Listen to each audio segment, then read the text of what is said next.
that's my coven you're talking about. I'm not that kind of witch anymore. Hey guys, welcome back to Screen Explain TV.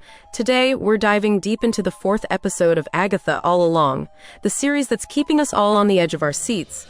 If you've missed the first 3 episodes, don't worry, I've got those covered in another video, so feel free to check out the playlist. Now, let's jump straight into this mind-bending 4th episode. We kick things off exactly where we left in episode 3. Mrs. Sharon is dead, and the coven is left dealing with her burial. It's a somber start, but the tone quickly shifts when the other witches, Jennifer and Lilia, start questioning Alice. Why is she even on the Witch's Road with them? Alice reveals that her mother always told her the Witch's Road would save her. But save her from what? Even she doesn't know, and it's unsettling how casual she seems despite everything that's going on. Now, here's where it gets interesting. The coven realizes that with Mrs. Sharon gone, they need a backup green witch to continue their journey.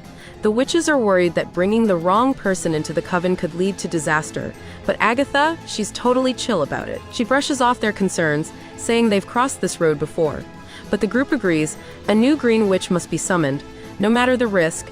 As soon as they make that decision, the whole coven gears up. They start their rituals, and you can see how serious things are getting. They're all in sync, chanting and preparing. It's almost like they're building up for a big showdown. And then, just as they're about to summon the new green witch, something wild happens. Out of nowhere, a figure emerges from Mrs. Sharon's grave. But it's not a zombie like they thought at first. No, it's Rio. She bursts into the scene, and things quickly escalate as tensions rise among the coven members. Despite the chaos, the team presses forward. They soon arrive at a house. Yes, that house. The one they've been dreading. Just like before, the house presents their next challenge, the second task. But this time, Alice is totally freaked out.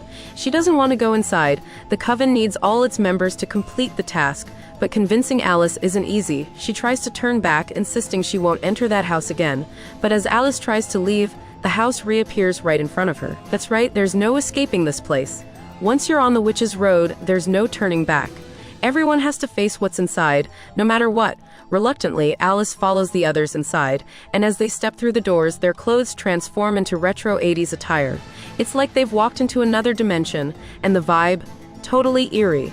Inside, the tension is at an all-time high. Lilia, one of the coven members, is visibly shaken. She's horrified by the walls, which show images of past witches being tortured. It's disturbing to say the least. Alice, on the other hand, is dealing with her own issues. She sees a vision of her mother, and what follows is a cryptic conversation between her and Lilia. Lilia tells Alice, "You shouldn't do it." But do what? Alice has no idea what she's even talking about. Meanwhile, Agatha is sitting in another room planning her next move. That's when Rio shows up and asks Agatha what her endgame is. Rio, of course, wants them to team up for another adventure, but Agatha, she's not so sure. In a clever move, Agatha flips on the room's speaker, letting the entire coven listen in on their conversation. And just like that, she frames Rio as a traitor, making it seem like Rio has been plotting against the witches all along. With the tension rising and the coven's unity now in question, what will happen next? Can the witches trust each other anymore? And what about Alice? What role will she play in the coven's fate? The 4th episode of Agatha All Along leaves us with more questions than answers. But one thing is for sure, the road ahead is only getting darker and more dangerous. We're gearing up for some major twists, and I can't wait to see how this story unfolds. If you enjoyed this breakdown and want to dive deeper into the mysteries of Agatha All Along, make sure to hit that like button, subscribe, and turn on the notifications so you don't miss out on the next episode explanation. There's so much more to uncover, and I'm excited to go on this journey with you. Thanks for watching Screen Explain TV, and I'll see you in the next video.